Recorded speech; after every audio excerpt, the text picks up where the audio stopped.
여러분도 마찬가지입니다. 호감 가는 사람이 되기를 포기하십시오. 안녕하세요. 하와이 대저택입니다. 여러분은 성공합니다. 오늘은 성공하려면 정말 가장 먼저 기본으로 갖춰야 할 내용을 말씀드릴 건데요. 끝까지 잘 따라와 주셨으면 좋겠어요. 여러분, 지금 이 영상을 어디서 보고 계신가요? 지하철? 버스?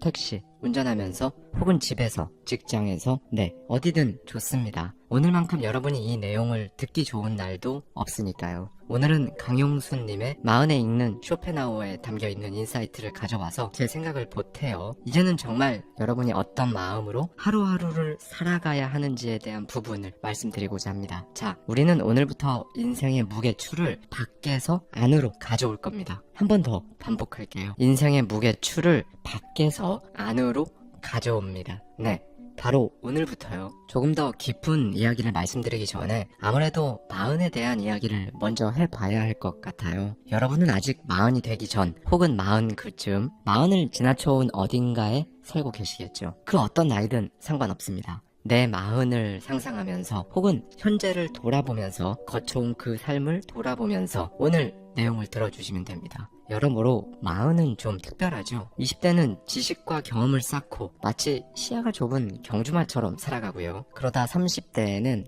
일과 인간관계에 치여 정신없었을 겁니다. 그 누구보다 치열하셨겠죠. 그렇게 수많은 시험을 치르고 어느 정도 자리가 잡혀가나 하는 시기가 바로 마흔인데요. 특히나 저에게는 이 마흔이 더 특별할 수밖에 없어요. 삶의 방향을 완전히 반대 방향으로 틀어서 완전히 다른 인생을 살고 있으니까요. 얼마 전 저와 이야기를 나누었던 미국의 아니타 무르자니가 저에게 해줬던 말이 인상 깊게 남아있습니다. 당신은 굳이 임사체험을 해서 두 번째 인생을 살 필요가 없다. 이미 죽고 다시 태어난 것처럼 두 번째 인생을 살고 있으니까 라고 말이죠. 인생을 보통 계절로도 비유를 많이 하잖아요. 사계절로 나눈다면 40대는 늦여름이 끝나고 초가을쯤? 지금이랑 딱 맞네요. 이제는 열매를 맺어야 할 때라고 다들 생각하시죠? 어쩌면 이미 원하는 바를 이루고 뿌듯함을 느끼시는 분들도 계실 겁니다. 어찌됐든 여러모로 마흔이라는 단어도 마음도 복잡한 건 사실인 것 같아요. 인생이 아직 한참 남았는데 앞으로 펼쳐질 시간이 기대되기보다 늘 그렇듯 반복될 것이라는 생각을 하게 되고요. 무엇보다 웬만한 일은 익숙해져서 사는 게 재미가 없다는 말을 가장 많이 하게 되는 시기가 바로 마흔쯤부터인 것 같아요. 그런데 여러분, 그거 아세요? 우리가 진짜 내 삶을 살고 있다면, 내가 원하는 그 삶을 살려고 한다면 사실 마음부터 정말 인생이 재밌어져야 합니다. 어느덧 인생 후반전을 준비할 때가 되면 생각의 전환이 일어나니까 그런 거거든요. 청춘이던 시절엔 지혜롭진 못했을지언정 무모한 용기가 있었잖아요. 이 시기를 거쳐 시선이 넓어지고 깊어진 겁니다. 네, 여러분, 현상을 판단하고 자양분으로 만들 수 있는 조건은 최소 40년이라고 저자는 말합니다. 저는 개인적으로 마흔부터가 글로 치면 본문이지 않을까 생각합니다. 지난 40년간 자료를 찾고 목차를 짜서 프롤로그를 써왔다면 이제야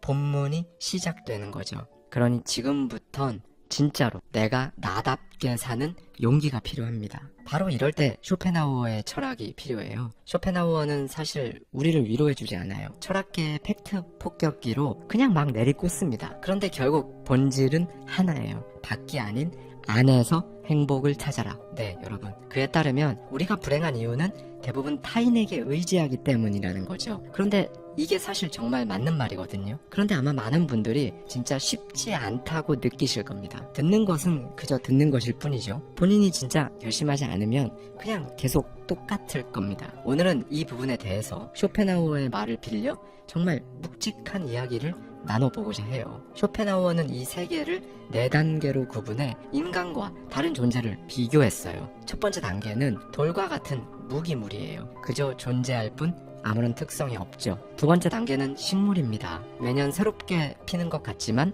그 특성이 비슷하죠. 세 번째 단계는 동물이에요. 충동과 본능이 지배하며 무리짓는 특성이 강합니다. 네 번째 단계는 나, 즉 인간입니다. 비로소 각자 개성이 선명하게 나타날 수 있죠. 여러분, 뭐가 딱 눈에 들어오지 않나요? 그러니까 낮은 단계일수록 공통점이 두드러집니다. 꽃은 같은 종이면 그 생김새며 바람에 흩날리는 모습까지 완전히 똑같잖아요. 즉 종끼리 공통점이 완전히 일치합니다. 동물은 식물에 비해서는 덜 그렇지만 사람보다는 같은 종끼리 똑같은 부분이 많고요. 반면에 이 세계를 구성하는 높은 단계일수록 차이점, 즉 개별적인 특성이 더 도드라집니다. 식물보다 동물이, 동물보다 인간이, 그 하나하나의 차이점이 두드러지는 거죠. 쇼펜하우어에 따르면 오직 인간만이 자신의 색을 찾아 정말이지 개성있게 살 수 있다는 겁니다. 그런데 이 사실에 대해 딱히 생각하지 않거나 관심이 없으면 이제 공허한 거예요. 삶의 어느 영역에서든 결핍이 느껴지고요. 그래서 결국 나와 같은 종인 타인에게 희망을 겁니다.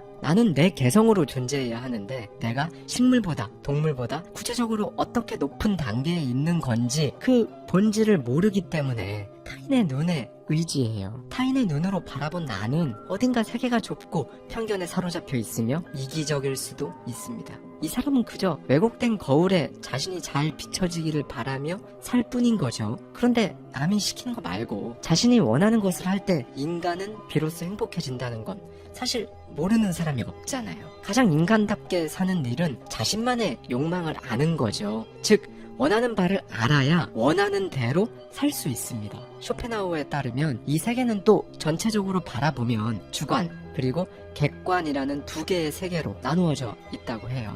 객관적인 면은 정말 사실 그 자체, 존재하는 그 자체의 모습이죠. 주관적인 면은 우리 눈의 필터입니다. 예를 들어 여러분이 거울 앞에 섰습니다. 여러분은 멋지죠? 이건 객관적인 사실입니다. 그런데 여러분의 주관적인 필터가 안 좋은 필터면 이제 여러분은 실제보다 못나 보입니다. 그러니까 세계는 결국 우리 눈에 쓰여진 필터로 그렇게 보이는 주관적인 세계인 거죠. 이 부분에 대해서는 저도 많이 말씀드린 적이 있습니다. 그러니 여러분이 살아가는 세계는 여러분 스스로의 세계관에 따라 달라지는 거예요. 여러분의 인격과 관점, 즉 생각이 빈약하면 세계는 진부하거나 하찮은 것이 되고요. 생각이 풍부할수록 여러분의 세계는 재밌거나 의미심장한 것이 되는 겁니다.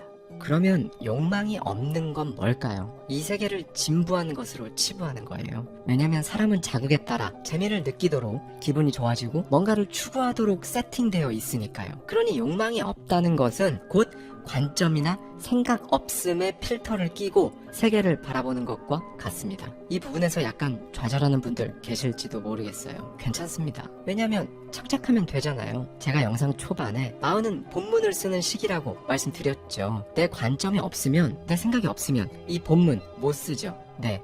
이제는 독서를 사색을 통해 여러분 스스로 진정 뭘 원하는지 끊임없는 질문을 통해 여러분의 관점, 개성을 찾아 인생 후반전을 맞이하셔야 합니다. 그러니 여러분, 사실 나도 남을 평가할 수 없고 남도 나를 평가할 수 없는 거예요. 당연하죠. 그 사람의 관점, 개성, 필터로 어떻게 여러분을 평가하나요? 여러분도 마찬가지입니다. 아직 본문을 쓰기 전 자료를 찾고 있던 청년 시기에는 이리저리 자신의 인생을 비교하고 대조하고 여기 대입해보고 저기 대입해보느라 남들 눈을 의식했을 수 있어요. 그때는 그래도 괜찮았어요. 근데 이제는 남의 눈에 맞추려고 의식하다 보면 모든 게 부자연스러워집니다. 나만의 향기가 없으면 나이를 헛먹었다는 느낌을 나도 받고 남들도 받아요. 여러분, 이제부터는요, 호감 가는 사람이 되기를 포기하십시오. 이건 막 아나무인 태도로 살라는 게 아니고요. 여러분 스스로의 시간을 꾸려감에 있어서 어떻게 해야 내 주변인들의 마음에 들까? 이걸 고민하시지 말라는 겁니다. 중요한 건 여러분이 원래 가진 여러분의 기질에 대해 생각하는 거예요. 이게 바로 자긍심을 갖기 위한 작업이에요. 네, 여러분, 나의 기질 속에 나의 길이 있습니다. 이 기질을 파악하지 못한 채 아직 막막한 터널 안에 있다면 나는 누구인가? 이걸 정말 끊임없이 물어야 합니다. 그냥 하던 대로 살면 갈등과 고민에서 벗어날 수가 없어요. 이제부터 여러분은 자신의 욕망과 능력을 진짜 정확히 아셔야 하고요. 이 두 개를 일치시키기 위해 노력해야 합니다. 그리고 그 능력은 대부분 과소평가되어 있어요. 한계가 없다는 것, 이거 스스로 깨달으셔야 합니다. 네, 인간은 각자 서로 다른 갈망과 능력에서 자기의 소질을 발견하거든요. 그 소질의 수준은 개성에 따라 다르죠. 무엇보다 스스로 겪어봐야 뚜렷하게 알 수 있고요. 쇼펜하우어는 말해요. 물고기는 물에 있어야, 새는 공중에 있어야, 굳어지는 땅 속에 있어야만 행복하다. 네, 여러분, 이제는 주어진 개성을 최대한 유리한 쪽으로 이용하면서 여러분 개성에 부합하는 일에만 노력을 기울이세요. 개성에 맞지 않는 일은 피하십시오. 자신의 개성이 뭔지도 모르는 무지, 자신이 뭘 원하는지 어떤 사람인지도 모르는 자기 인식 결핍은 모든 불행의 원인이 됩니다. 아직 20대, 30대인 젊은이가 세상을 떠나면 정말 뭔가 더 안타깝잖아요. 아직 본문을 쓰기도 전인데 쇼펜하우어가 말하는 자신의 개성에 맞는 인생을 막 살아보기도 전에 떠난 게 너무나도 안타깝게 느껴집니다. 40이 넘으면요, 반대로 생각해보는 거예요, 여러분. 진짜 언제 떠나도 괜찮다는 마음으로 자신의 개성을 드러내며 살아야 합니다. 정말로 그렇게 해야 합니다. 그런 마음이어야 진짜 이거 제대로 할 수 있어요. 이제는 진짜 건강한 신체, 건강한 정신을 유지하는 것에 힘써서 타고난 자신의 기질이 무엇인지 파고드는 일에 집중해 보셨으면 좋겠어요. 정말로요. 오늘의 기분은 오늘의 건강 상태가 만듭니다. 기분이 의지대로 조정되지 않는다면 그건 대부분 신체 문제예요. 그렇게 기분이 들쑥날쑥하면 깊은 통찰은 또다시 하루 물 건너가는 겁니다. 건강을 유지하고 마음의 평안을 찾는 것, 그것은 셀프 고립, 그러니까 불필요한 인간관계를 정리하는 것부터 시작이에요. 우리가 사람들과 어울리다 보면 여러 가지 예상치 못한 일로 상처받잖아요. 뭐 각종 돈 자랑, 자식 자랑, 집 자랑. 그러면 사실 사람인 이상 대부분 멘탈이 흔들리거나 심지어 멘탈이 나가는 스스로를 발견하실 거예요. 네, 여러분. 무의미하게 사람을 많이 만날수록 불행을 자초하는 기회와 환경의 범위도 점점 커집니다. 쇼펜하우어의 말에 따르면 내면이 공허한 사람이, 그러니까 마음이 춥다고 느껴서 타인의 온기를 필요로 한다고 해요. 그러니까 내면의 공허, 의식의 빈약, 정신의 빈곤 때문에 의미 없는 만남들을 계속 이어간다는 거죠. 내면의 공허함이 클수록 기분을 전환하려고 자꾸만 바깥의 일에 모든 걸 집중해서 외적인 자극을 갈망합니다. 쇼펜하우어의 말을 기억하세요. 우리의 모든 불행은 혼자 있을 수 없는 데서 생긴다. 네, 여러분. 우리가 필요 이상으로 다른 사람들을 찾는 건 고독을 견딜 능력이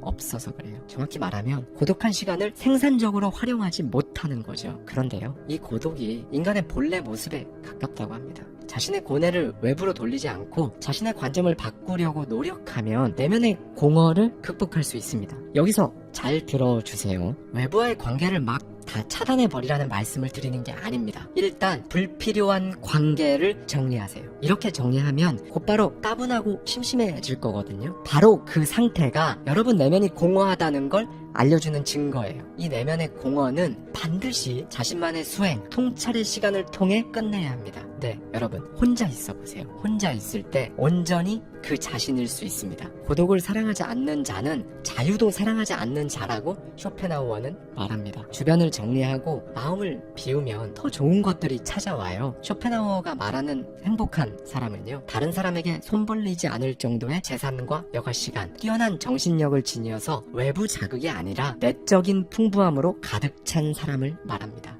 그럼 여기서 중요한 건 이거죠. 내적인 풍부함. 즉, 풍부한 상상력을 지닌 사람, 그러니까 뇌활동이 뛰어난 사람은 혼자 있어도 무료함과 따분함을 느끼지 않는다는 겁니다. 쇼펜하우어는 말하죠. 정신이 풍요로워질수록 내면의 공허가 들어갈 공간이 줄어든다. 네, 여러분, 이제는 인생의 무게를 밖에서 안으로 데리고 오는 겁니다. 사람은 세 가지 분류가 있어요. 1. 먼저 평범한 사람이 있습니다. 그는 무게중심을 바깥에 두고 만족을 추구하죠. 2. 그 다음 정신적인 수준이 보통인 사람이 있어요. 그는 다양한 학문을 통해 즐거움을 얻지만 무게중심은 밖과 안에 걸쳐 있고요. 3. 마지막으로 정신적인 능력이 탁월한 사람이 있습니다. 무게중심을 완전히 자기 안에 두는 사람이죠. 예술, 문학, 철학 같은 것들을 통해 자신의 견해를 만들어갑니다. 이렇듯 정신력이 압도적으로 발달한 사람은 따분함을 잘 모르니까 늘 새로운 관심과 풍부한 상상력에 활기차고 의미 있는 현재를 보낼 수 있는 겁니다. 자연스럽게 유능함을 펼치는 인생을 살아가고요. 우리 모두 이런 사람이 되기를 바라니까 이걸 듣고 계신 거잖아요. 정신적인 능력이 탁월한 사람이 되길 바란다면 정말 더 이상은 방해받지 않으셨으면 좋겠어요.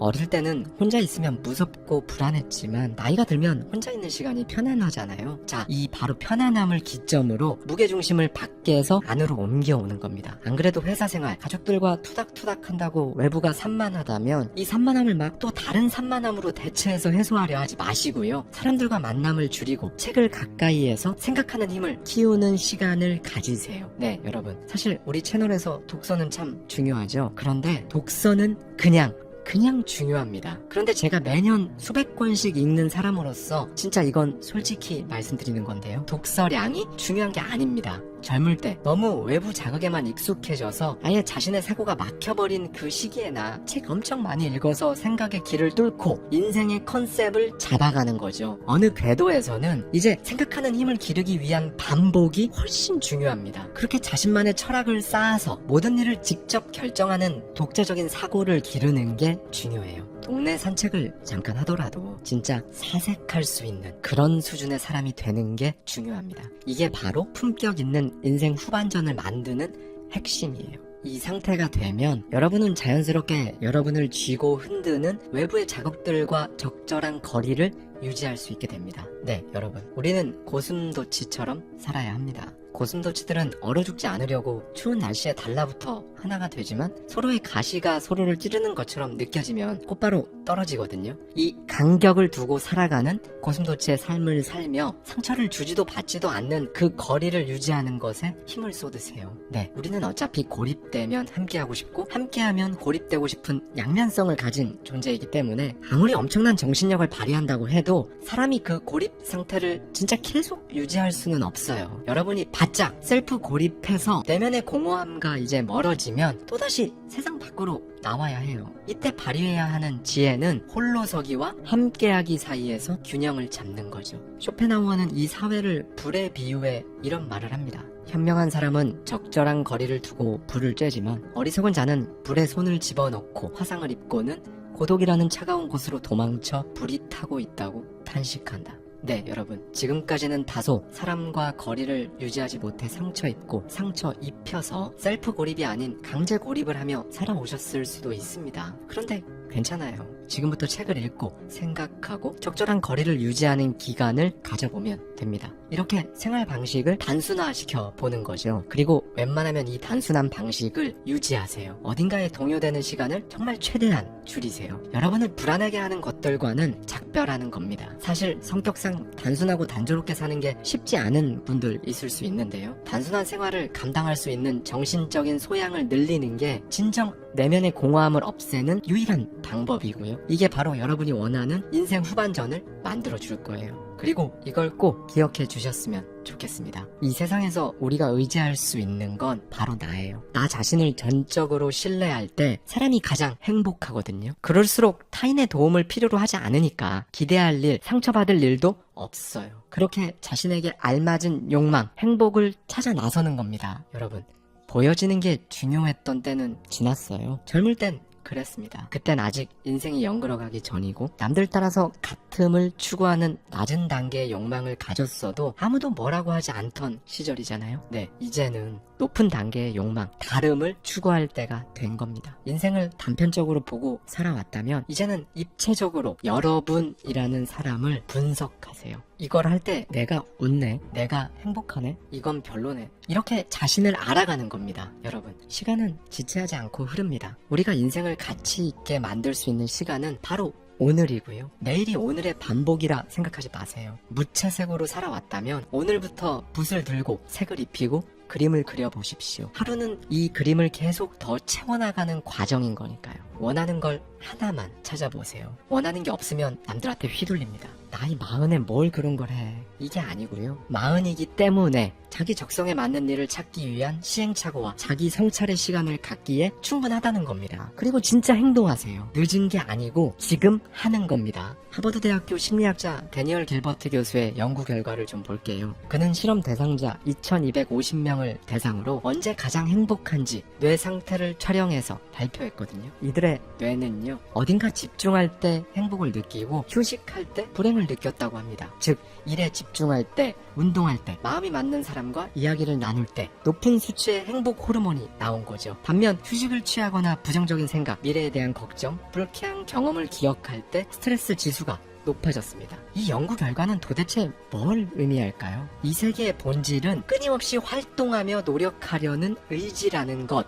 왜냐면 사실 이건 너무 당연한 인간의 본성이기 때문에 권태가 불행의 원인이라는 쇼펜하우어의 주장이 바로 이 연구 결과로 뒷받침되는 겁니다. 그냥 계속 쉬어본 적 있으신가요? 불행합니다. 이상하게 행복하지가 않아요. 결국 우리는 끊임없이 움직여야 한다는 거거든요. 대신 이제는 여러분이 선택한 것들로 시간을 채워가십시오. 그러니 여러분, 이제부터는 여러분이 깨달은 것만이 여러분 세계가 됩니다. 그 세계에서 여러분은 행동하는 거고요. 다시 한번 꼭 강조하고 싶은데요. 여러분 인생 후반전은 객관적인 외부에서 찾는 게 아니라 여러분 안에 주관적인 것에서 찾아야 합니다. 그러니 여러분이 원하는 삶을 살아가기 위해서는 무엇보다 독서와 사색, 그리고 자기 자신에 대한 통찰이 필요한 거예요. 그리고 바로 이 깨달음의 정도에 따라 원하는 삶을 살지, 원래대로 살아갈지 최종적으로 정해지는 겁니다. 여러분이 어떤 삶을 그리시건 여러분의 개성엔 높고 낮음이 없어요. 넓고 좁은 것도 없죠. 그게 정말 무엇이든 여러분이란 인생은 그 자체로 위대하다는 걸 오늘은 꼭 기억해 주셨으면 좋겠습니다. 당신이 감정을 다스리지 못한다면 감정이 당신을 다스릴 것이다. 여러분은 성공합니다.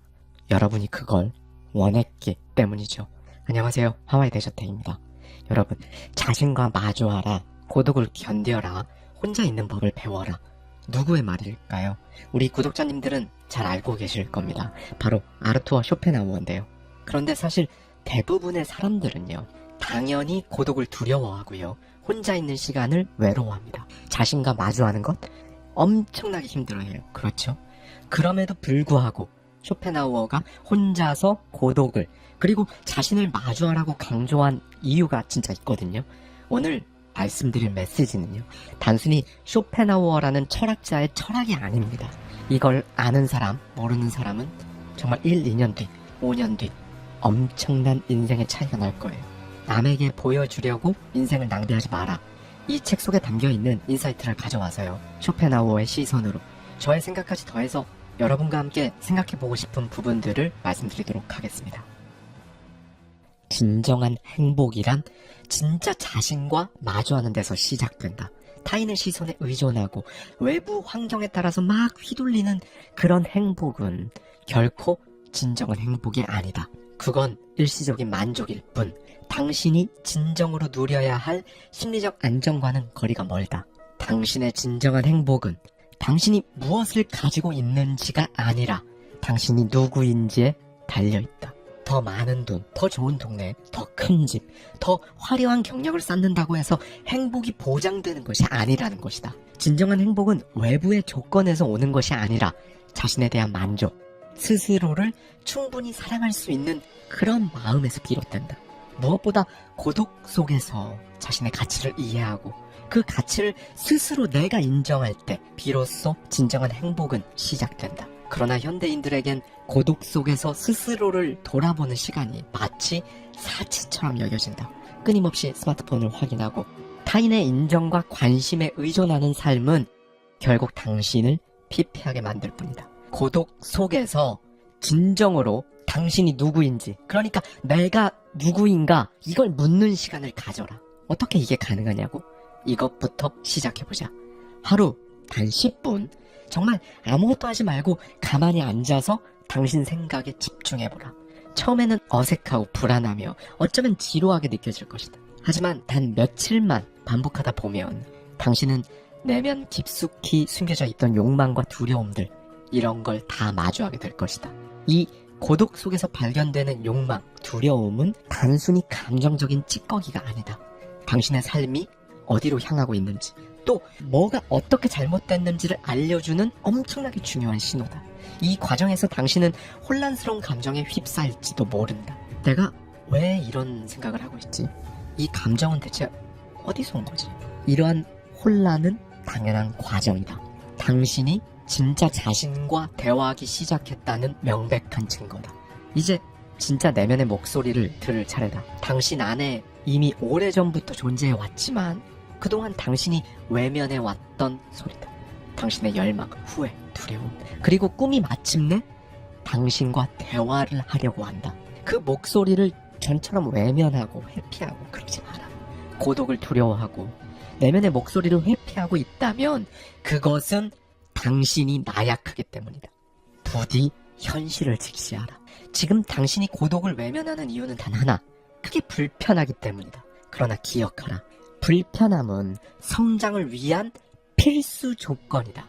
이 불편함을 마주하지 않는다면 결국 당신은 다른 사람의 기준과 환경에 막 휘둘리며 평생을 낭비할 것이다. 당신의 삶이 당신 것 같지만 사실 당신의 것이 아니라 다른 사람들 기대, 판단에 의해 끌려다니는 허수아비 삶을 사는 것이다. 사실 대부분의 인간은 자기 어리석음을 인정하지 못하고 안 한다. 그리고 이제 하는 것이 무엇인가? 타인의 잘못으로 돌린다. 지금 당신이 불행하다고 생각하는가? 다른 사람 잘못이 아니다. 내면의 목소리를 무시한 바로 당신 자신의 책임이다. 고독 속에서 이 불편한 진실을 마주해보라. 그것만이 당신을 변화시킬 유일한 길이다. 고독은 당신의 진짜 모습을 비우는 거울이다. 그 거울을 보는 것이 두렵다면 스스로를 기만하고 있는 것이다. 무엇보다 고독은 당신 삶의 모든 거짓을 적나라하게 들춰낸다. 지금 당신이 하고 싶지도 않은 일을 하며 인생이라는 단 한 번뿐인 그 시간을 그냥 버리고 있다면 고독 속에서는 그 사실이 진짜 명백히 드러날 것이다. 내가 왜 이렇게 살고 있나? 내가 진짜 원하는 건 뭐지? 이 질문에 답하지 못하고 도망친다면 당신은 평생 다른 누군가의 꿈을 위해 일하다 삶을 마칠 것이다. 고독을 견디지 못하는 사람은 남에게 의존하며 살아갈 수밖에 없다. 자유가 아니라 노예 상태인 것이다. 당신이 진정으로 자유롭고 싶다면 그 고독 속에서 당신 자신에게 진실해져야 한다. 거울을 마주하라. 문제를 직면하라. 그것이 변화의 시작이다. 그리고 여기서 정말 유념해야 할 점이 있다. 이 고독이 단순히 생각에 머무는 시간이 아니다. 당신의 삶을 재설계하기 위한 그 내면의 목소리를 들었다면 이제 행동으로 옮겨야 한다. 그저 문제를 깨닫는 것만으로는 아무것도 바뀌지 않는다. 당신의 불행이 무엇 때문인지 알았다고 해서 자동으로 해결이 막 되는 것이 아니라는 뜻이다. 문제를 발견했다면 바꾸고 고치기 위해 무조건 움직여야 한다. 그렇게 할 수 있는 방법을 정말 모두 알려주겠다. 첫째, 목표를 작게 나눠라. 내면의 목소리가 나는 매일매일 성장하고 싶다. 이렇게 말한다면 그 성장의 방향, 그걸 구체적으로 계획하라. 오늘 하루 뭘 할 건지 명확히 정하라는 것이다. 책 한 권을 읽거나 새로운 기술을 배우거나 운동을 시작하는 것 모두 작은 것부터 시작하면 된다. 중요한 건 즉각, 그러니까 바로 그냥 하는 것이다. 내일부터 제대로 시작해보자. 이런 생각이 당신의 가장 큰 적이다. 그런 생각부터 고쳐야 한다. 오늘, 지금, 당장 움직여라. 무엇보다 목표는 작게 나누고 행동은 더 세밀하게 시작해야 한다. 책 한 권을 읽는 것이 부담스럽다면 딱 10페이지만 읽어라. 운동을 시작하기 어렵다면 밖에 나가서 걷기라도 해라. 중요한 것은 행동의 크기가 아니라 행동의 시작이다. 둘째, 무의미한 시간을 제거하라. 하루 24시간 중 얼마나 많은 시간을 당신 자신을 위해 사용하고 있는가? 대부분의 사람들은 하루를 허비하면서도 그 사실조차 자각하지 못한다. 스마트폰을 들여다보며 몇 시간이나 SNS 피드를 스크롤하고 무의미한 영상을 보며 시간을 버린다. 그렇게 그냥 버린 그 시간들이 쌓이면 당신의 인생도 버리는 것이다. 어리석은 사람은 시간을 죽이지만 현명한 사람은 시간을 살린다. 불필요한 습관을 제거하고 그 시간을 오롯이 당신 자신을 위해 사용해보라. 당장 하루를 내가 어떻게 보내고 있는지 기록해보자. 매 시간마다 무엇을 했는지 적어보면 당신은 분명히 엄청난 충격을 받을 것이다. 스마트폰, 의미 없는 대화, 불필요한 인터넷 서핑, 당신의 시간을 갉아먹는 요소들은 생각보다 정말 많다. 인간은 자신에게 중요한 것을 위해 덜 중요한 것을 희생할 수 있어야 한다. 지금 당신이 시간을 어떻게 사용하고 있는지가 곧 당신의 미래를 결정한다. 더 이상 시간을 죽이지 말고 당신 자신을 위해 사용하라. 그런데 시간이 없다고? 그 말은 사실이 아니다. 변명일 뿐이다. 시간은 스스로 만들어내는 것이다. 하루 30분, 아니 10분이라도 자신을 위해 투자할 수 없다면 당신은 결코 인생을 바꿀 수 없다. 시간이 없다는 말은 당신의 우선순위가 뭔가 잘못되었다는 뜻이다. 진짜 중요한 것에 시간을 써라. 불필요한 것들을 과감히 제거하고 하루를 다시 설계하라. 당신이 시간을 어떻게 사용하는지가 결국 당신의 삶을 결정할 것이다. 셋째, 두려움을 구체화하라. 원래 두려움은 도망칠수록 커진다. 그리고 직면할수록 작아진다. 그러나 많은 사람들은 이걸 거꾸로 한다. 두려움을 무시하거나 그냥 막 억누르려 하는 것이다. 하지만 그럴수록 문제는 더 커질 뿐이다. 두려움을 구체적으로 들여다보지 않으면 그것은 평생 당신 발목을 잡을 것이다. 예를 들어 이런 막연한 두려움이 있다고 하자. 망하면 어떡하지? 사람들이 나를 이상하게 생각하면 어떻게 하나? 이런 두려움을 방치하지 말고 종이에 직접 적어보자. 그리고 그 두려움이 정확히 무엇을 의미하는지 구체적으로 써보는 것이다. 막연한 두려움은 마치 거대한 벽처럼 느껴지겠지만 그 두려움을 손으로 써가면서 구체적으로 쪼개보는 것이다. 쪼개면 어떻게 되는가? 작아진다. 작아졌다는 것은 당신이 다루기에 훨씬 쉬워졌다는 것이다. 새로운 일을 시작하는 것이 두렵다면 그 두려움을 단계별로 나눠보자. 나는 왜 두려운가? 나는 실패가 두렵다. 내가 충분히 준비되지 않았다고 생각한다. 주변 사람들이 나를 비웃을까 두렵다. 그렇다면 이 두려움들은 현실적인가? 실패하면 내가 정말로 잃는 것은 무엇인가? 준비가 부족하다면 그 부족함을 채우기 위해 나는 무엇을 할 수 있는가?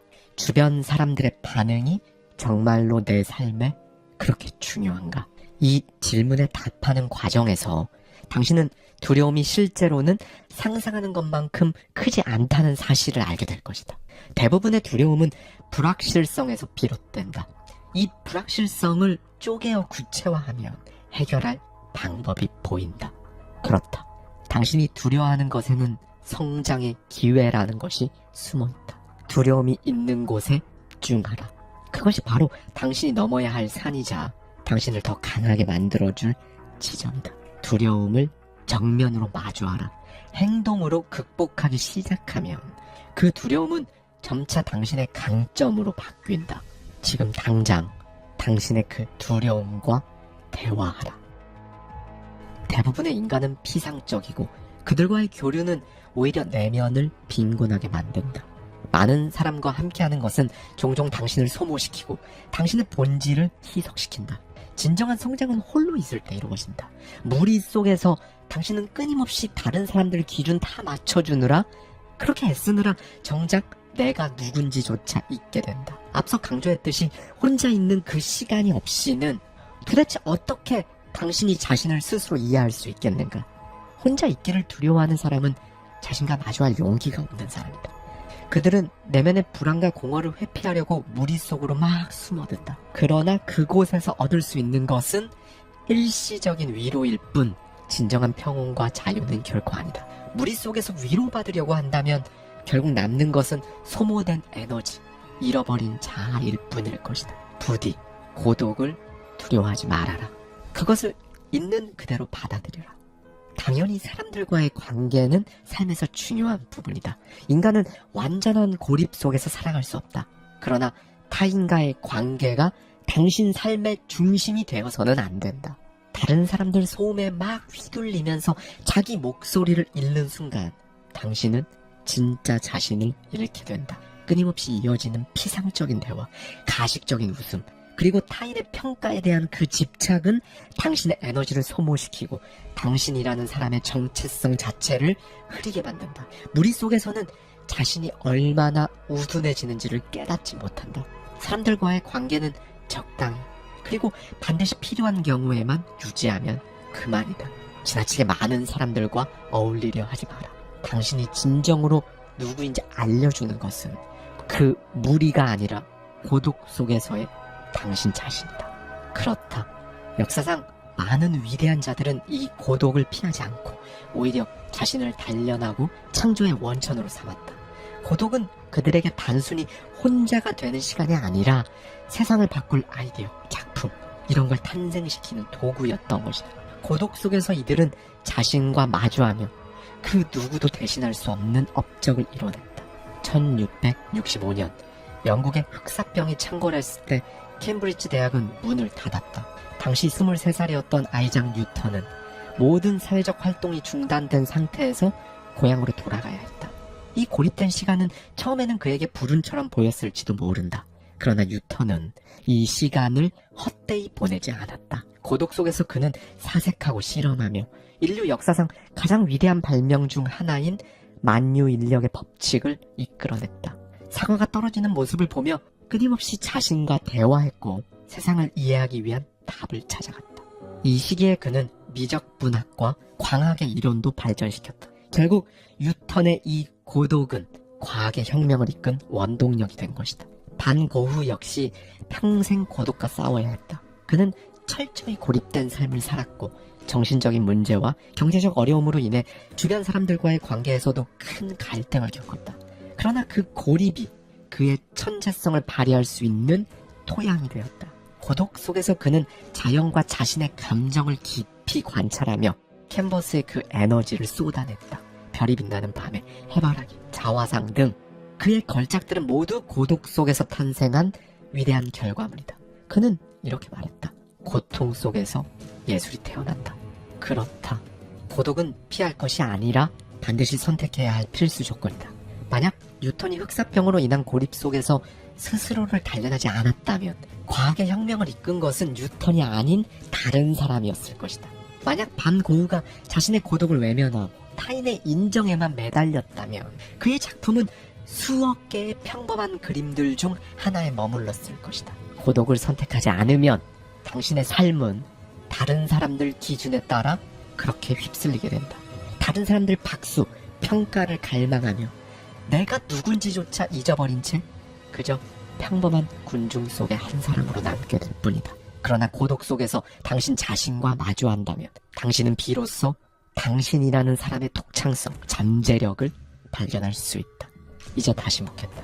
당신은 고독 속에서 스스로를 마주할 준비가 되어 있는가? 당신 삶의 진짜 목표를 알고 있는가? 지금 하는 일이 당신을 성장시키는가? 아니면 소모시키는가? 만약 이 질문에 답하지 못한다면 당신은 이미 자신의 목소리를 잃어버린 상태일지도 모른다. 그리고 그것을 되찾는 유일한 방법, 고독 속으로 들어가는 것이다. 본래 인간은 감정의 노예가 될 때 가장 약하다.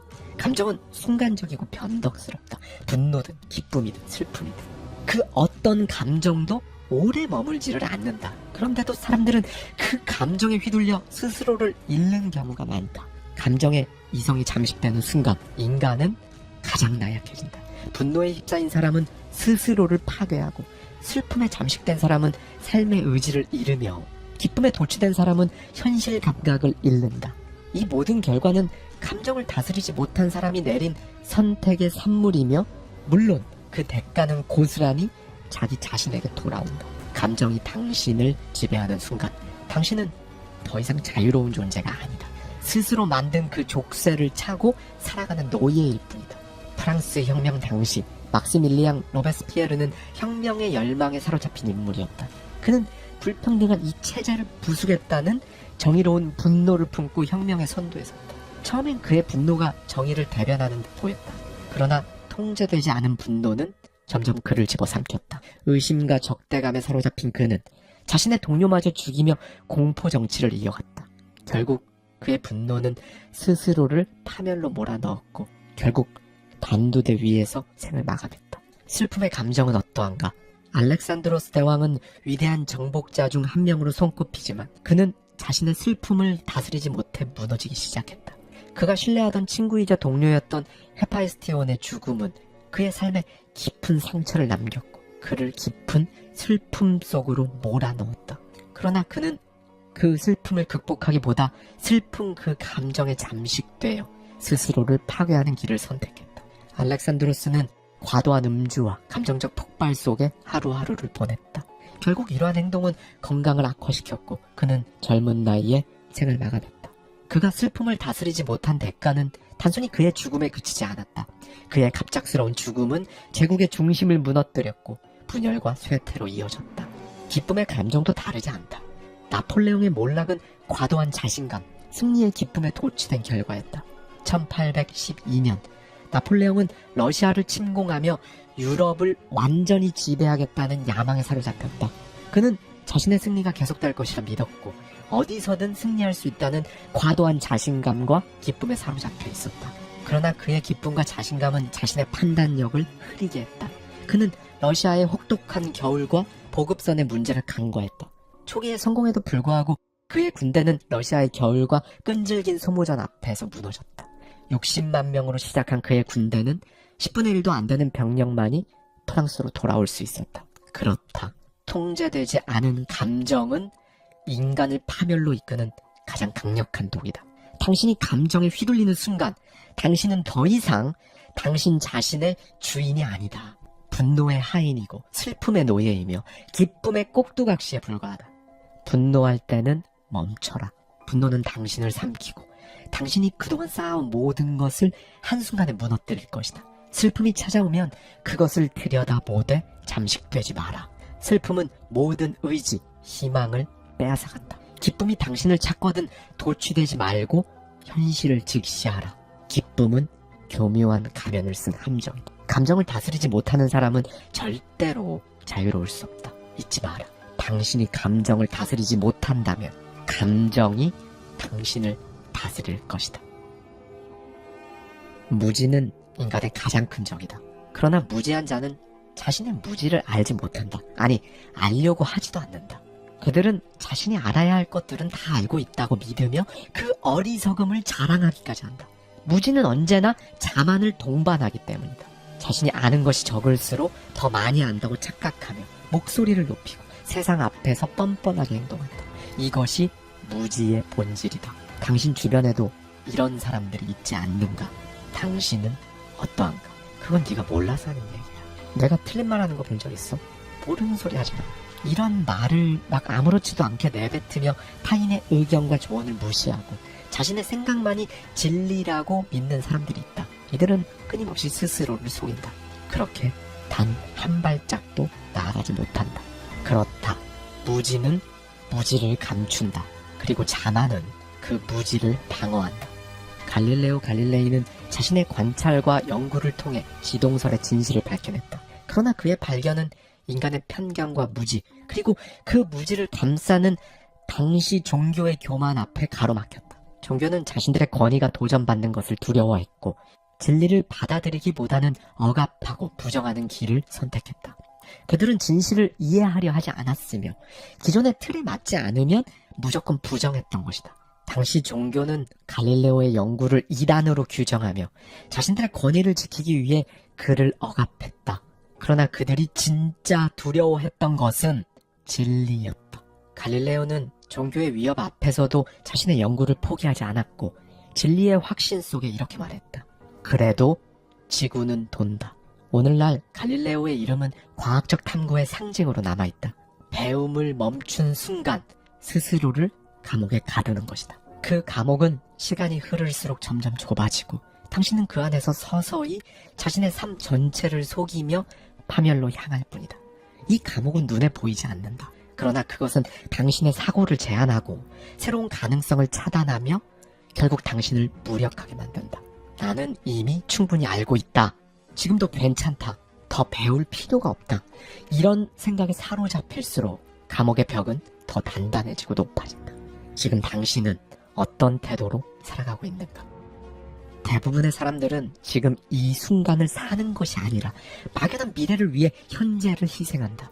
그들은 늘 나중에 행복할 거야 라는 환상으로 자신을 속이며 현재를 무시하고 살아간다. 그러나 그 미래는 결코 오지 않는다. 미래란 결국 도달하면 또 다른 현재일 뿐이며 그렇게 그들의 인생은 끝없는 허망한 축으로 끝난다. 오늘의 시간을 온전히 살지 못하는 사람이 어떻게 내일의 시간을 제대로 살 수 있겠는가? 지금 행복을 찾지 못하는 사람이 미래의 어느 날 갑자기 행복을 느낄 수 있을 것이라고 믿는가? 지금 감사하는 방법을 모르는데 나중에는 어느 순간 막 갑자기 알게 될까? 행복은 미래의 약속이 아니다. 행복은 지금 이 순간에만 존재한다. 현재를 즐길 줄 모르는 사람은 어떤 미래에서도 결코 행복을 찾지 못할 것이다. 현재를 무시하는 사람은 자신의 삶을 소비할 뿐 결코 소유하지 못한다. 그렇다. 삶은 미래를 위해 준비하는 과정이 아니다. 삶은 오직 지금 이 순간에만 존재한다. 행복이 막 미래 어딘가에서 당신을 기다리는 것이 아니다. 지금 당신의 선택과 태도 속에서 만들어진다. 어리석은 사람은 항상 미래를 기다리며 현재를 그냥 흘려보낸다. 하지만 삶은 지금 이 순간이다. 지금을 놓치는 사람은 결국 모든 것을 놓치고 만다. 오늘을 흘려보내면서 내일 더 나아질 거라는 기대를 하지 마라. 행동하지 않으면서 기적을 바라지 좀 마라. 삶을 미루지 말고 성공을 기다리지 마라. 지금을 살아라. 오늘을 살아라. 그것만이 당신 것이니까. 감사합니다. 지금까지 하와이 데저텍이었습니다.